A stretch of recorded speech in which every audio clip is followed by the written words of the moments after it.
Hello friends, నేను శరణ్యాని. ఇవాళ సంసారం ఒక సాగరం 31 భాగం చదువుకుందాము. రచించిన వారు మీనా ముక్తేశ్వర్ గారు. ఖచ్చితంగా అందరూ కూడా ఉత్తరాల ద్వారా త్వరలోనే కలుసుకుందాం అనుకున్నారు. రోజులు అందంగా జరిగిపోతున్నాయి. రోజులు చాలా అందంగా జరిగిపోతున్నాయి. సావిత్రికి వాంతులు అవుతుంటే చాలా సంతోషపడిపోయింది అంజమ్మ. తల్లి కాబోతున్నావని అనుమానంగా ఉంది సావిత్రి. వెంటనే డాక్టర్ దగ్గర చూపించుకొని మంచి మందులు వాడుకోవాలని ఆతృతతో ప్రేమతో చెప్పింది అంజమ్మ. డాక్టర్ దగ్గరికి వెళ్ళొచ్చిన శేషగిరి సావిత్రి, 3వ నెలక్క నీ అనుమానం నిజమే అయ్యిందంటూ సంతోషంగా నవ్వింది సావిత్రి భర్త వైపు చూస్తూ.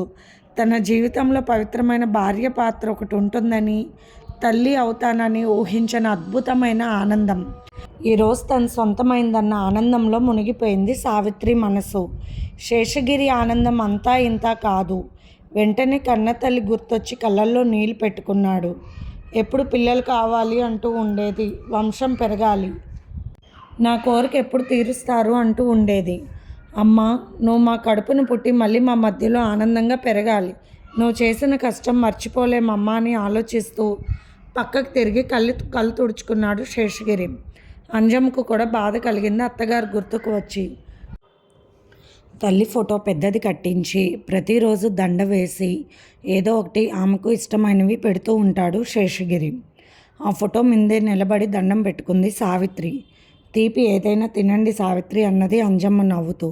నువ్వే పెట్టక్క అన్నది సావిత్రి ఆనందంగా. నేను వద్దులే, నా చేత్తో ఎందుకు, అన్నీ శుభంగా జరగాలన్నది అంజమ్మ. పుట్టే వాళ్ళకి కన్న తల్లిని నేనేనైనా, నాకే అదృష్టం కల్పించిన తల్లివి నువ్వే అక్క. ఈ విషయంలో ఎలాంటి బాధ వద్దు, ఇలాంటి నమ్మకాలను నేను అస్సలు ఒప్పుకోనంటూ ఆనందంగా చెప్పింది సావిత్రి. లోపలికి వెళ్ళి స్వీట్ తీసుకువచ్చింది అంజమ్మ. శేషగిరికి ఇచ్చింది. శేషగిరి సావిత్రి నోట్లో పెట్టాడు. సావిత్రి చిన్న ముక్క తీసుకొని భర్త నోటికి అందించింది. ఆ తర్వాత అంజమ్మకి ఇచ్చింది. సావిత్రి నవ్వుతూ ముగ్గురి నోరు తీపయింది. కాస్త నీరసంగా ఉంది అంజమ్మకు. రోజు రోజుకి వీక్గా తయారవుతుంది. అందుకే డాక్టర్ దగ్గరికి వెళ్తే మంచిదక్క అని చెప్పి శేషగిరితో పంపించింది సావిత్రి. డాక్టర్ దగ్గరికి వెళ్ళారు శేషగిరి, అంజమ్మ. డాక్టర్ పరీక్ష చేసి అన్ని ప్రశ్నలు వేసింది. అలా మొదటిసారి నాటు మందు మింగడం, ఆ తర్వాత రెండోసారి ఇలా గర్భిణీ పోవడం అన్నీ విన్న డాక్టరమ్మ, మీ ఆరోగ్య పరిస్థితి బాగోలేదు, మీరు చాలా జాగ్రత్తగా ఉండాల్సిన అవసరం ఉంది. మీ ఇద్దరి మధ్యన భార్య భర్తల సంబంధం ఉండకూడదు. అలాంటిది ఏమైనా ఉంటే మీకు బీపీ స్థాయిలో చాలా మార్పులు వచ్చి పక్షపాతం వచ్చే వీలు కూడా ఉంది. అందుకని జాగ్రత్తగా ఉంటే ఇబ్బంది ఉండదని డాక్టర్ ఖచ్చితంగా చెప్పేసింది. తప్పేమీ లేదు, తను చేసుకున్నదే ఇదంతా అనుకుంది అంజమ్మ. శేషగిరికి అప్పుడు గుర్తుకు వచ్చింది రాత్రి జరిగిన సంఘటన. ఇలా నా దగ్గరే కాదు, అక్క దగ్గరకు కూడా ఒకరోజు వెళ్ళండి అంటూ సావిత్రి బలవంతంగా శేషగిరిని ముందు రోజు రాత్రి అంజమ్మ గదిలోకి పంపించింది. ఇలా ఎందుకు, నాకు అలాంటి కోరికలు ఏమీ లేవండి, ఒక రకమైన నీరసంగా ఉంటుంది, నా గురించి మీరు ఆలోచించవద్దని చెప్పింది అంజమ్మ. ఆమెలో వచ్చిన మంచి మార్పుకి ఆమెను మనస్ఫూర్తిగా దగ్గరకు తీసుకున్నాడు శేషగిరి. అంతలోనే ఆమెకు శరీరం మొత్తం వణుకు వచ్చి చెమటలు పట్టేశాయి. శేషగిరి ఆమెను జాగ్రత్తగా పడుకోబెట్టి ఆమె మనసు శాంతపడేలా మాట్లాడి సగం రాత్రి వరకు నిద్రపోకుండా ఆ మంచి చెడ్డ చూశాడు. ఆ జరిగిన విషయం కూడా డాక్టర్ గారికి చెప్పాడు శేషగిరి. మంచి పని జరిగింది, లేకుంటే ఆమె ప్రాణాలకే ప్రమాదం అయ్యేది. విపరీతమైన బ్లీడింగ్ పోవడంతో ఆమెలో మెయిన్ ఆర్గన్స్ బలహీన పడిపోయాయి. ముందే ట్రీట్మెంట్ తీసుకుంటే బాగుండేది. జాగ్రత్తగా ఉండాల్సిందే, తప్పదు, అలాగే ఉండాలి జీవితకాలం అని ఖచ్చితంగా చెప్పేసింది డాక్టర్. ఈ విషయాలు సావిత్రికి చెప్పకండి, దాని గర్భిణితో ఉన్నది, అన్నీ మంచిగా ఉండాలి, ఇది పెద్ద గొప్ప విషయం కాదు, నేను మీతో ఆనందంగా ఉన్నన్నాళ్ళు ఉన్నాను, ఇకపై పిల్లలు పుట్టాలి, వారిని జాగ్రత్తగా చూసుకోవాలి, మీరు మీ ఆనందం చూసి నేను సంతోషంగా ఉండగలనంటూ దిగులుగా ఉన్న శేషగిరి చేయి పట్టుకుని చెప్పింది అంజమ్మ. ఇంటికి వెళ్ళిన తర్వాత సావిత్రికి చెప్పింది, బలహీనంగా ఉండడం వల్ల మందులు రాసి ఇచ్చారని. నేను ముందు నుండి చెప్తున్నానక్క, హాస్పిటల్లో చూపించుకోమని అశ్రద్ధ చేశారన్నది సావిత్రి బాధగా. ఇప్పుడు ఏమైంది సావిత్రి, మంచి మందులు వాడుకుంటే బాగుంటుంది, ఆరోగ్యం అంతే కదా అన్నది అంజమ్మ. పెద్ద పెద్ద పనులు ఏమీ చేయకూడదంట, బరువైన పనులు, ఎలాంటి కష్టం అనిపించినా ఏ పని చేయకపోవడమే మంచిదని చెప్పింది డాక్టర్ అని చెప్పాడు శేషగిరి. పని మనిషిని పెట్టుకుందాము, ఇబ్బంది లేదు, నాకు తెలిసిన వాళ్ళు ఉన్నారంటూ పని మనిషి మంగని పెట్టింది సావిత్రి. ఇక్కడ జరిగిన విషయాలు మొత్తం రాయించి జగపతి వాళ్ళకు పోస్ట్ చేయించాడు శేషగిరి. జగపతి సంతోషానికి అంతు లేకుండా ఉంది. అన్నయ్య తండ్రి కాబోతున్నాడంట అన్న విషయం వరలక్ష్మితో చెప్పేసరికి చాలా సంతోషపడ్డారు. వేళ్ళంకమ్మను గుర్తు తెచ్చుకుని కన్నీరు పెట్టుకున్నారు అక్క తమ్ముడు. అలా బాధపడకండి, అత్తయ్య గారి ఆత్మ ఎంతో సంతృప్తిని ఇస్తుంది, సంతోషాన్ని ఇస్తుంది. అటు రామారావు గారు చాలా ఆనందించారు. అవును, అక్కకు పుడితే బావగారు పిల్లలు పుడతారు, ఆమె ఎవరికో పుడితే ఎలా అవుతారు అన్నది జాహ్నవి కోపంగా. అయ్యో జాను, సావిత్రి గారిని పెళ్లి చేసుకున్నారు కదా అన్నయ్య, అప్పుడు ఆమె కూడా భార్య కదా, ఆమెకు పుట్టిన పిల్లలు అన్నయ్య పిల్లలు అవుతారు కదా అన్నాడు జగపతి నవ్వుతూ.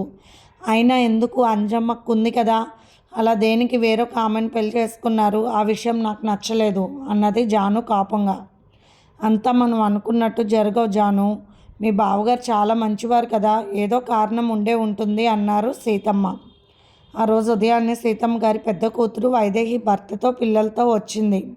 పెళ్ళికి రాలేకపోయాం జాహ్నవి అంటున్న వైదేహి వైపు చూసి చాలా సంతోషంగా నవ్వేసింది జాను. మీ ఆయన బాగున్నారు, మంచి వ్యాపారం, నీకు ఏ బాధ లేదు అని చెప్పి సంతోషంగా చెప్పింది వైదేహి. వరలక్ష్మి వాళ్ళ ఇంటికి వెళ్ళారు అందరూ. వైదేహి భర్త శివరాంకు ఉద్యోగం మంచిగా ఉన్నారు అందరూ. వైదేహి కూడా చాలా వరకు జాహ్నవి లాగానే ఉంది, కానీ తెలివిగా ఉంటుంది. వైదేహి పిల్లలు 4 ఏళ్ళ జితేంద్ర, 2 ఏళ్ళ శివాని చాలా ముద్దుగా ఉన్నారు. సందడిగా సరదాగా వారం రోజులు ఉండి వెళ్ళిపోయారు వైదేహి వాళ్ళు. అన్ని వస్తువులు శ్రద్ధగా కొనుక్కుంటున్నారు జగపతి వాళ్ళు. వరలక్ష్మి ప్రతి వస్తువు కూడా మంచివి చూసి అప్పుడు కొంటున్నారు. కొత్త సింగిల్ కాట్ మంచం, పరుపు, దిండలు, దుప్పట్లు కొన్నారు. రాత్రి జగపతి మంచం మీద పడుకొని పరుపు చాలా మెత్తగా ఉంది జాను అంటూ ఆనందంగా పిలిచాడు. జాను ముంగమూతి పెట్టుకొని అలిగి ఉంది. ఏమైంది అలా ఉన్నాం ఉదయం నుండి అన్నాడు జగపతి. ఏమీ లేదు, నాకు చాలా కోపంగా ఉంది అన్నది జాను కోపం ముఖంగా పెట్టుకుని. ఏమైందో చెబితే కదా తెలిసేది అన్నాడు జగపతి నవ్వుతూ. ఏముంటుంది, మీరు కూడా రెండో పెళ్లి చేసుకుంటారా నేనుండగానే అన్నది బాధగా కోపంగా చూస్తూ జాను భర్త కళ్ళలోకి. అలా ఎందుకు అడుగుతున్నావు నువ్వు అన్నాడు జగపతి. ఏమో, బావగారు చేసిన పని మంచిదే అంటున్నారు కదా మీరు, అంజమ్మక్క సంగతి ఎవరికి అక్కర్లేదా అన్నది మళ్ళీ కోపంగా ముఖలా పెట్టుకుని జాహ్నవి.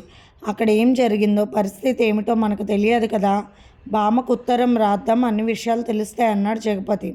సరే అయితే బామ్మ మంచి విషయం చెప్తేనే, లేకుంటే నేను బావగారు వాళ్ళ వైపు చూడను, వాళ్ళ ఊరు రాను, ఆ సావిత్రి అక్క అంటే నాకు ఇష్టం లేదు అన్నది జాను కోపంగా. సరిపోయింది, ఆ సావిత్రి గారిని నువ్వు చూడను కూడా చూడలేదు, అలా అనుకోవడం తప్పు అని చెప్పాడు జగపతి. జాహ్నవి తనే సొంతంగా ఉత్తరం రాసింది బామ్మగారికి. ఏం జరిగింది, ఎందుకు బావగారు అలా పెళ్లి చేసుకున్నారు అంటూ ఎన్నెన్నో ప్రశ్నలు రాసింది. అన్నిటికీ జవాబు కావాలని రాసింది. ఆ ఉత్తరం చదువుతుంటే జాహ్నవిని చూస్తూ సీతమ్మ, నీకెంత జాను, ఇంత తెలివి ఎక్కడి నుండి వచ్చాయి అంటూ పక్కపక్క నవ్వింది. అమ్మ అలా నవ్వడం ఎప్పుడు చూడలేదని సంతోషపడింది జాను.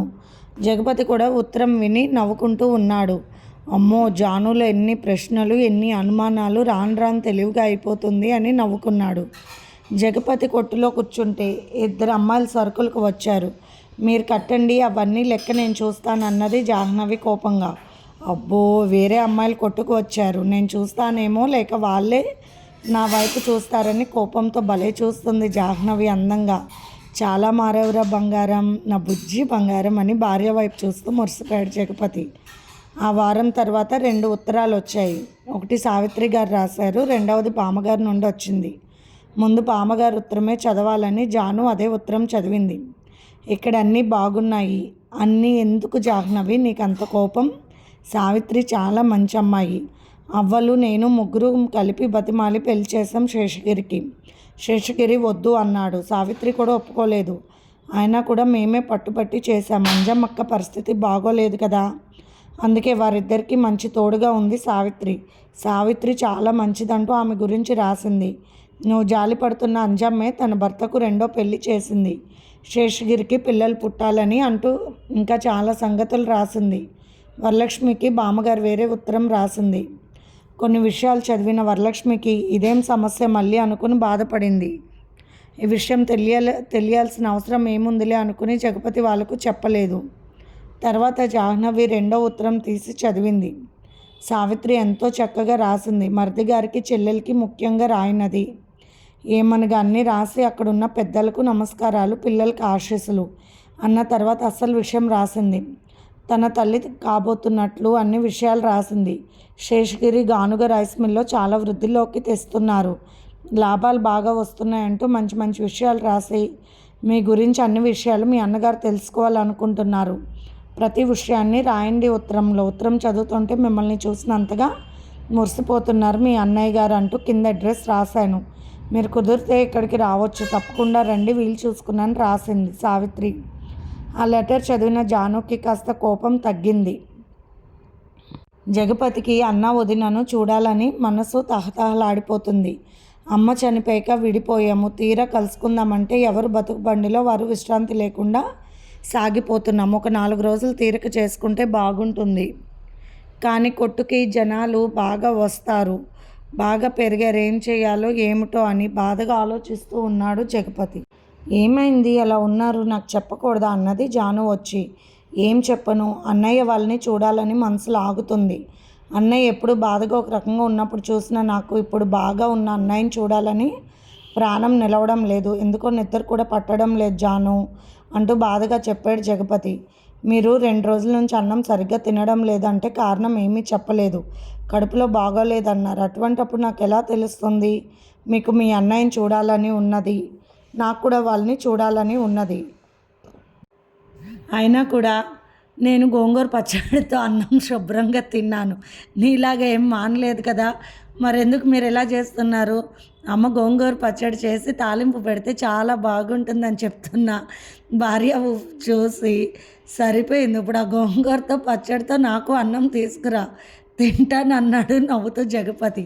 అలాగే అంటూ గోంగూర పచ్చడితో వెల్లుల్లి కారం కలిపి అన్నం కలుపుకొని తీసుకొచ్చింది జాను. నిజంగా చాలా రుచిగా అనిపించింది జగపతికి. చాలా బాగుంది అంటూ మెచ్చుకున్నాడు జగపతి. అవును, అమ్మ వంట చేస్తే అమృతంలా బాగుంటుంది అంటూ చాలా గొప్పగా చెప్పింది జాను. ఆ మాటలన్నీ బయట సీతమ్మ గారికి వినిపడి నవ్వుకున్నారు. జగపతి బయటకు వచ్చి కూర్చున్నప్పుడు సీతమ్మ గారు, తమ్ముడు అన్నయ్యని చూడటానికి వెళ్ళిరండి, కొట్టు నేను చూసుకుంటాను, నాకు బాగానే అలవాటు అయ్యాయి. మన కొట్టు దగ్గరికి వచ్చి నా దగ్గర కూర్చుని ఆలోచన చెబుతూ ఉంటుంది కదా శాంతమ్మ గారు, ఆమె కూడా సహాయంగా ఉంటారు, వెళ్ళి చూసిరండి. మీరు శేషగిరి పెళ్లి చేసుకున్న తర్వాత చూడలేదు కదా, వెళ్ళి రావడం మంచిదని చెప్పారు సీతమ్మ గారు. 2 కొట్లు సీతమ్మ గారి మీద వదిలి వెళ్ళడం కరెక్ట్ కాదు. బియ్యం అన్నీ అవసరమైతే వరకు పక్క కొట్టులోనే పెట్టి ఒక కొట్టు మూస్తే సరిపోతుందని ఆలోచించాడు జగపతి. ఆ రోజు సాయంత్రం అక్క వాళ్ళ ఇంటికి వెళ్ళి అక్కకి బావగారికి చెప్పాడు జగపతి తన మనసులో మాట. దానికి ఏముంది జగపతి, నాకు తెలిసిన కుర్రాడు ఉన్నాడు, ఏమి ఇబ్బంది లేదు, ఇంకో కొట్టు ముయ్యాల్సిన అవసరం కూడా లేదు, పైగా మేము అన్నీ చూసుకుంటూ ఉంటాము. ఖాళీ ఉన్నప్పుడు సీతమ్మ గారు చూసుకునే కొట్టు ఆవిడనే చూసుకోమనండి. మీరు చూసే కొట్టు దగ్గర శ్రీనుని కూర్చోబెడతాను, వాడు చిన్నప్పటి నుంచి తెలుసు మనకు, భయం ఏమీ లేదు అంటూ చక్కగా చెప్పారు రామారావు గారు. మరి ఎలా వెళ్ళాలో అన్నట్టు సందేహంగా ఉన్నాడు జగపతి. ట్రైన్ ప్రయాణం బాగుంటుంది, టికెట్లు రిజర్వేషన్ చేయిస్తాను. ఈరోజు రాత్రి ఎక్కితే మరుసటి రోజు ఉదయానికి అక్కడ దిగిపోతారు. అడ్రస్ కాగితం అన్నీ ఉన్నాయి కాబట్టి ఇబ్బంది లేదు. పైగా అక్కడ మనకు తెలిసిన పంతులు గారు ఉన్నారు, మా ఆఫీస్లో పనిచేసి రిటైర్ అయ్యారు, ఆయనకు తెలియపరుస్తాను. ఆయన రైల్వే స్టేషన్కి వచ్చి మిమ్మల్ని జాగ్రత్తగా వెళ్ళాల్సిన అడ్రస్కి చేరుస్తాడని చెప్పారు రామారావు గారు. చాలా ఆనందం కలిగింది జగపతికి. పట్నం వచ్చాక చక్కగా ప్యాంటు షర్ట్లు వాడుతున్నాడు జగపతి. జానుకి కూడా తన కూతుళ్ళతో పాటు పంజాబీ డ్రెస్సులు కుట్టించింది వరలక్ష్మి. ఇక అన్ని బట్టలు సర్దుకుని మరుసటి రోజు రాత్రి ట్రైన్కి బయలుదేరారు జగపతి జాను. అమ్మో, రైలు ఎక్కితే ప్రమాదం అని భయపడిపోయాను, కానీ ఇక్కడికి వచ్చాను కదా అప్పుడు నాకు సగం భయం పోయింది, ఇంకా కొద్దిగా భయంగానే ఉంది అంటూ చెబుతున్నా జాహ్నవి వైపు చూసి నవ్వేశాడు జగపతి. ఏమీ భయం లేదు, ఇలా రా, కిటికీ దగ్గర కూర్చో, ఇప్పుడు వెళ్తున్న ఇల్లు, కార్లు, చెట్లు అన్నీ చూస్తూ ఉండు, చాలా బాగుంటుంది. ట్రైన్ ఎక్కినప్పుడు అవన్నీ చూడాలంట, మధ్యలో గుడిలాగా కనిపిస్తే దండం పెట్టుకోవాలి, కార్లు ఎన్ని వెళ్తున్నాయో లెక్క పెట్టు, నిద్ర వచ్చినప్పుడు పడుకో, అంతే అన్నాడు జగపతి నవ్వుతూ. చాలా బాగుంది, చూడండి ఆ ఇల్లు ఎంత బాగుందో. అయ్యో బుజ్జి కుక్క పిల్లలు మన చుట్టూ అంతే ఉన్నాయి, చాలా ముద్దుగా ఉన్నాయి, ఒకటి మనం తెచ్చుకుంటే బాగుంటుంది కదూ అన్నది జాను. రైలు దిగి వెళ్ళి తీసుకురానా అన్నాడు జగపతి నవ్వుతూ. అమ్మో వద్దు, రైలు వెళ్తూనే ఉంది, ఆగలేదు కదా అన్నది జాను అమాయకంగా కళ్ళు తిప్పుతూ. ట్రైన్ ఆగినా కూడా మనం దిగకూడదు, ఎప్పుడు కదులుతుందో తెలియదు కదా, పొరపాటును కూడా అలా దిగడం ప్రమాదం. చాలా సమయం ఆపిన చోట అందరూ దిగుతూ ఉంటారు, అటువంటప్పుడు వెళ్ళి మనకు కావాల్సిన వస్తువులు తెచ్చుకొని మళ్ళీ కూర్చోవాలి, అంతేగాని వెళ్తున్న ట్రైన్ ఎక్కకూడదు, అలాంటివి కూడా మంచిది కాదని వివరంగా చెప్పాడు జగపతి. ఇవన్నీ నాకు మొన్న చెప్పలేదెవరు, ఇప్పుడు మీరు చెప్తుంటే అన్నీ తెలుస్తున్నాయి నాకని అన్నది నవ్వుతూ జాను. లేత నిమ్మపండు తెలుపు కలిసిన రంగు పంజాబీ డ్రెస్లో పూత పోసిన బంగారు బొమ్మలా అందంగా మెరిసిపోతూ ఉంది జాహ్నవి. ట్రైన్లో ఎదురు కూర్చున్న పెద్ద దంపతులు జాహ్నవి మాటలకు నవ్వులకు ఆమె వైపు చూస్తూ ముచ్చట పడ్డారు. ఈ రోజుల్లో పిల్లలు ఇలా ఎవరు ఉంటున్నారు అన్నారు పెద్దాయన. అవును, అతి తెలివితేటలతో ఉంటున్నారు, ఇలా ఉంటే ఇబ్బందే లేదు, చెప్పుకునే మంచి మొగుడు దొరికితే అంతకన్నా వరం లేదన్నారు పెద్ద ఆమె. జాహ్నవి ఆమె వైపు చూస్తూ, మీరు కట్టుకున్న చీర రంగు చాలా బాగుంది, ఎంత పెద్ద అంచు, నాకు చాలా బాగా నచ్చింది, అది నాకు కూడా బాగుంటుంది కదూ అమ్మమ్మ అన్నది జాను. తప్పు, అలా అనకూడదు అన్నారు జగపతి. అవును, నాకు అమ్మమ్మ లేదు కదా, నాకు అమ్మమ్మ ఉంటే ఇలాగే ఉండేది, అందుకే అలా అన్నాను అన్నది జాను. ఇవి పెద్దవాళ్ళు కట్టుకునే చీరలు తల్లి, నువ్వు వేసుకున్న పంజాబీ డ్రెస్ నేను వేసుకుంటే ఎలా ఉంటుంది అన్నారు బామ్మగారు నవ్వుతూ. నవ్వేసింది జాను. ఈ చీర నువ్వు కట్టుకున్నా అలాగే ఉంటుంది, నీ వయసు వాళ్ళకు బాగోవు, ఇంత పెద్ద చీరలు అంటూ చెప్పారు నవ్వుతూ బామ్మగారు. మీరు చాలా మంచివారిలో ఉన్నారు, తాతగారు కూడా మంచిగా కనిపిస్తున్నారు అన్నది జాను నవ్వుతూ. కాసేపు అయిన తర్వాత బ్యాగ్లో నుండి ఫలహారం తీసుకుని తింటున్నారు పెద్ద దంపతులు. మీరు ఏం తింటున్నారు అన్నది జాను. అలా అడగకూడదు అని చిన్నగా చెప్పాడు జగపతి.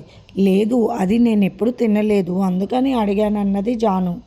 ఇది అన్ని కాయగూరలతో కలిపి కలగూర అన్నం చేశాను తల్లి, శాకాంబర్ దేవికి ప్రసాదం పెట్టి బయలుదేరాము, అదే మేము తీసుకున్నామంటూ నవ్వారు బామ్మగారు. రుచి చూడండి అంటూ పక్కన తామరాకులో పెట్టించింది బామ్మగారు. లేదండి, ఆ అమ్మాయికి తెలియదేమీ అనుకోకండి, మేము తెచ్చుకున్నాం పులిహోర దద్దోజనం అన్నాడు జగపతి. అవి ఎప్పుడు తింటాం కదా, ఇది తెలియదు మనకు, నేను తింటానన్నది జాను.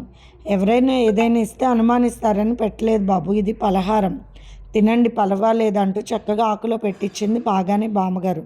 జగపతి కూడా పులిహోర తీసి పెట్టించాడు కొద్దిగా దంపతులకు. ఈ పులిహోర మా అమ్మ చేసింది, చాలా బాగుంటుంది, తినండి అంటూ నవ్వుతూ చెప్పింది జాను. జాను కలగూర అన్నం తింటూ, ఎన్ని కూరగాయలు ఇలా అన్నంలో వేసి వండుకుంటారా, నాకు తెలియదు బామ్మగారు, ఇవన్నీ చెప్పి మా అమ్మతో వండమని చెప్తాను, ఇందులో ఏం వేశారు ఎలా వేశారు అంటూ వివరంగా అడిగి తెలుసుకుంది జాను. ఇలా పెద్దవాళ్ళు చేసిన వంటలను మెచ్చుకుంటూ అది ఎలా చేయాలి అని అడిగి తెలుసుకుంటూ ఉన్నావు, నీలాంటి పిల్లలు అరుదుగా ఉన్నారు ఈ కాలంలో అంటూ నవ్వారు ముచ్చట పడిపోతూ బామ్మగారు.